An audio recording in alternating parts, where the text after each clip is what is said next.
තියෙනවා Honda Dio bicycle ඇවිල්ලා තියෙන්නේ. අනේ Honda Julola තියෙන්නේ. කොහෙද මේ? මේ ඇවිල්ලා මේ කටුපොත. කටුපොත. ඔව්. Honda Julola හොඳ නැද්ද? හොඳයි ඒක. ගොඩක් අය අරගත්තා. ඔව්.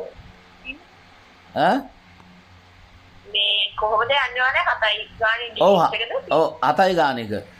ඒක අලුතෙන් ආපු version එකනේ Honda Julola. හොඳයි බයික් එක ඈ බ්ලැක් එක.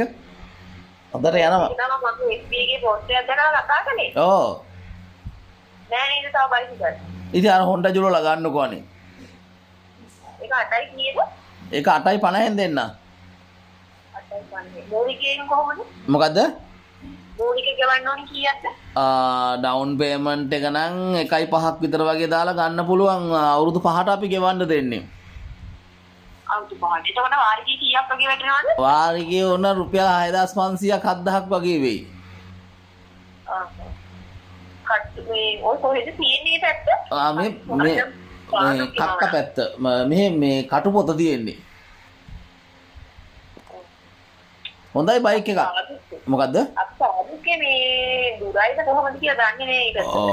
Honda Julola ගන්න නම් ඉතින් දුර වැඩි ඔහෙ ඉඳලා වෙල්ලා එහෙම උන ට්‍රාන්ස්පෝර්ට් එකක් දෙන්න වෙනවා. දෙන්න වෙනවනේ. ඔව්. ෆොටෝ ටිකක් හරි ඔයාට බලන්න මම මේ කල්පනා කරේ. ඔයාට Honda Julola වීඩියෝ එකක් එවන්නද? මේ නම්බර් එකට දාන්න පුළුවන්. මට පොඩි වෙලා දෙන්න මම Honda Julola එවන්න. හරි. හරි. හරි.